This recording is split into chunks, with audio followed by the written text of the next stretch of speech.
Good morning my dear students. जैसे ही आपका जो है अभी सीट आप फ्रीज़ करेंगे, फिर उसके बाद आपका एडमिशन का प्रोसेस आगे चलना है।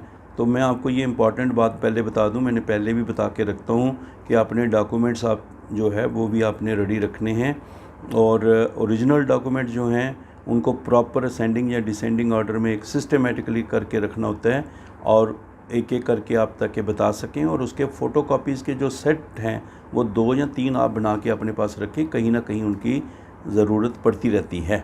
और अभी जो बच्चे सुन रहे हैं उनको मैं ये बता दूं कि अभी आपको जैसे ट्रांसफ़र सर्टिफिकेट है या माइग्रेशन है, और उसके साथ अगर आपका स्कूल लिविंग सर्टिफिकेट है, जो भी 12th बोर्ड से मिला होता है, जो उसकी जो ओरिजिनल कॉपी है वो आपको अपलोड करनी है।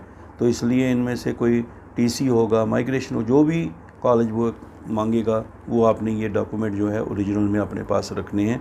उसके बाद करेक्टर सर्टिफिकेट है 12th का, जो ओरिजिनल कॉपी है टू बी अपलोडेड है, वो आपने रखनी है अपने पास।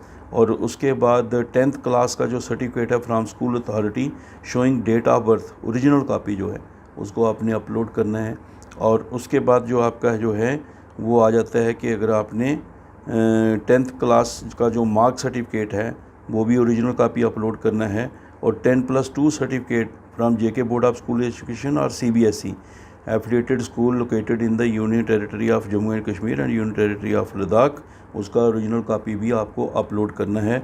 और उसके बाद आपका 12th क्लास का जो आपका मार्क सर्टिफिकेट है वो भी ओरिजिनल कॉपी जो है उसको भी अपलोड करना है। एक मतलब सर्टिफिकेट है, दूसरा जो है आपका मार्क सर्टिफिकेट है।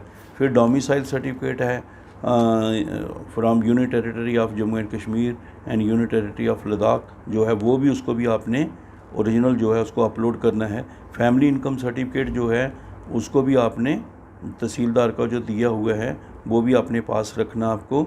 और फिर फिजिकली हैंडीकैप्ड अगर किसी का सर्टिफिकेट है या बैलेट डिसेबिलिटी सर्टिफिकेट उसका जो है ओरिजिनल कोई है तो वो भी उसको अपने पास उसने रखना है। और कैटेगरी जो है वो रिज़र्वेशन आपको पहले भी बता चुके हैं कि जो जम्मू कश्मीर और लद्दाख में जो भी रिज़र्वेशन के इस वक्त रूल हैं और एप्लीकेबल हैं वही PM-SSS में भी एप्लीकेबल हैं। उनका भी अगर आपका जो कोई कैटेगरी का होगा बच्चा, उसको अपना सर्टिफिकेट जो है वो अपने पास रखना है।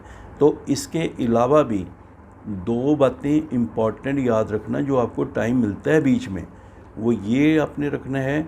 एक तो आपको जैसे सपोज़ करो 5 से लेके 21 तक आपको ज्वाइनिंग का टाइम मिलता है, तो बच्चे उसमें भी फाइनली जाने से पहले जो है कॉलेज के बारे में, वहाँ की लोकेशन के बारे में सब पता कर लेते हैं। तो डिटेल आपने पता कर लेना है इंस्टीट्यूशंस के बारे में, फिर एक फ़ाइनल आपके पास जो है उसको आपने पूरी तरह चेक कर लेना है, और कैसे जाना है कैसे होगा उसके बारे में। और नंबर 2, उस यूनिवर्सिटी में जिस इंस्टीट्यूशन में आपने जाना है वहाँ के एलिजिबिलिटी के बारे में अच्छी तरह से पता कर लेना। जैसे मैंने आपको बताया कि वो नर्सिंग के बच्चे गए जयपुर से, बाहर से कितनी जगह से वापस आना फिर बाद में आते हैं, क्योंकि जब उन्होंने ज्वाइन किया था उनकी 17 ईयर्स से एज कम थी। ये मैं सिर्फ नर्सिंग के बारे में बता रहा हूँ। हर यूनिवर्सिटी के इंस्टीट्यूशन के अपने अपने अलग रूल्स हो सकते हैं, ये आपने पता करके ये भी देख लेना है। सो एलिजिबिलिटी के बारे में, कोई सब्जेक्ट के बारे में स्पेसिफिक है वो पता कर लेना है। और फिर इसी तरीके से आपको जो है इसका प्रोसेस जो है आगे आपने करना है। या कहीं जैसे हमारे एडमिशन जब होती है तो ये डॉक्यूमेंट्स तो हम लेके जाते हैं, कई बार लोकल भी हो सकता है वो कोई अंडरटेकिंग लेते हों या कुछ और इंस्टीट्यूशन की रिक्वायरमेंट होती हों कि वो आपको उस वक्त जो है पूरा करना है। और जो भी इंस्टीट्यूशंस के साथ जुड़ी हुई इंफॉर्मेशंस हैं, प्लीज़ मैं आपको बार बार कह रहा हूँ, एलिजिबिलिटी के साथ जुड़ी हुई हैं उनके बारे में कंफर्म कर लेना। तो ये डॉक्यूमेंट्स हैं आपके, अपने पासपोर्ट साइज़ फ़ोटोग्राफ, इनवेल्प, ये बेटे एक आप ना एक पूरा अपने का डॉक्यूमेंट्स का जो है वो अपना बना के रखिए एक पूरा। ये ज़रूरी नहीं सारे चाहिए हों, लेकिन ये सारी चीज़ें आपके पास हों और उनकी ज़ेरॉक्स कॉपी भी हों। ये बाद में नहीं उस वक्त कॉपी ढूंढने चले पड़ना है, ठीक है। तो ये आपके पास फिर क्या है कि जैसे ही आपको अलॉटमेंट हो जाएगी सीट, तो उसी वक्त जैसे ही अलॉटमेंट होती है तो आप लॉगिन करके अलॉटमेंट लेटर निकाल लेंगे अपना, कि जो आपको कॉलेज अलॉट हुआ है वो आपको एक अलॉटमेंट लेटर मिलता है। बहुत सारे बच्चे बाद में कहते हैं मेरे से अलॉटमेंट लेटर गुम हो गया और वहीं से डिलीट भी हो गया। इसकी भी फ़ोटो कापीज़ अपने पास करके 2-3 रख लेना, ये मैं आपको बता रहा हूँ बार बार, फाइल में रख लेना। इसी तरह से जब आपको कॉलेज अलॉट हो जाता है तो जो इंस्टीट्यूशन आपको मिलता है वहाँ से भी आपको एक वेलकम लेटर आ जाता है।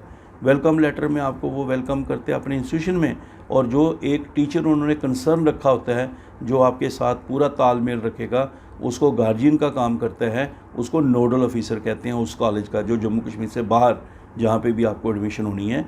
और उसका कॉन्टैक्ट नंबर भी दिया होता है, ईमेल आईडी भी होती है, तो उसके कॉन्टैक्ट नंबर से उसके साथ आपने राब्ता रखना है और वहाँ से उसको कैसे जाना है, कैसे आना है, और बाकी इंस्टीट्यूशन के नंबर भी आपने, बच्चे गूगल करके ढूंढ के ही रखते हैं, तो ये चीज़ें आपने सारी करके रखनी है। क्यों?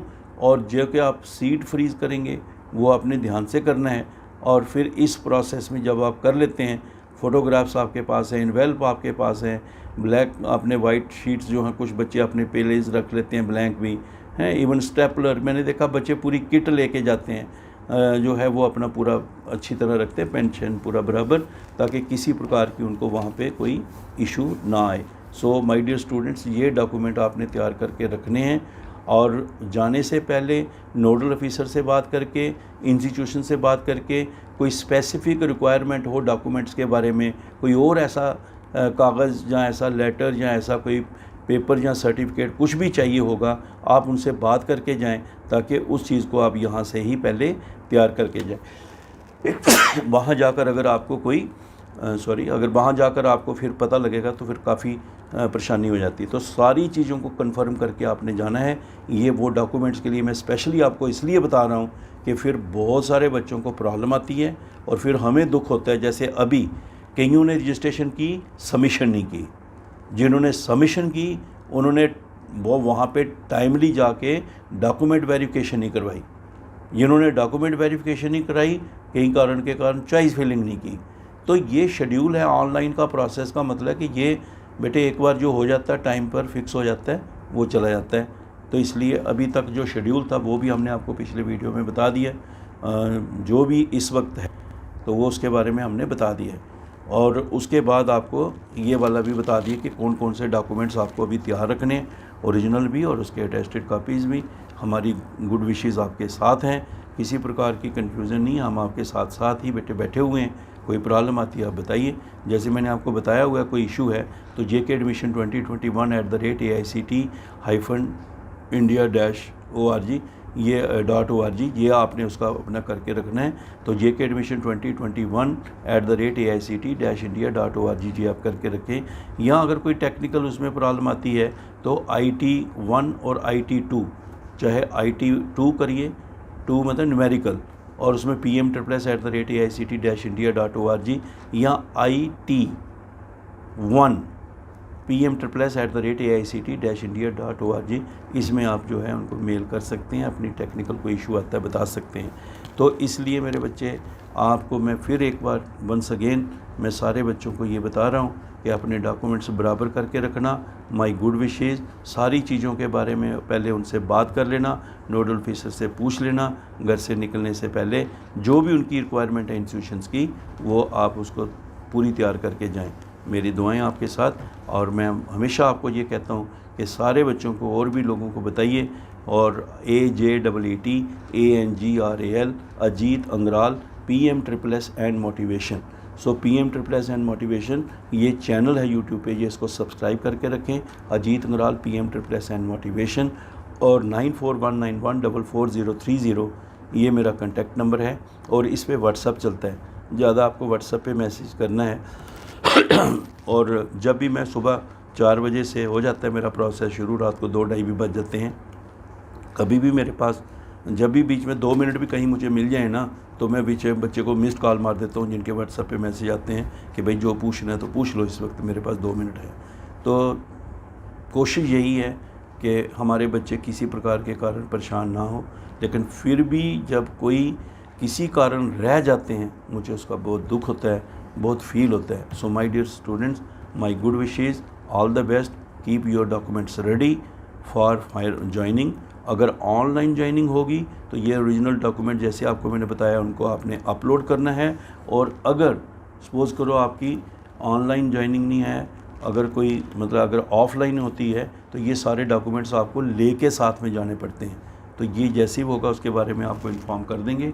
लेकिन आप डॉक्यूमेंट्स और उनकी अटेस्टेड कापीज़ और जो भी रिक्वायरमेंट्स हैं उनको आप अपने पास तैयार रखें। My good wishes, all the best, good day.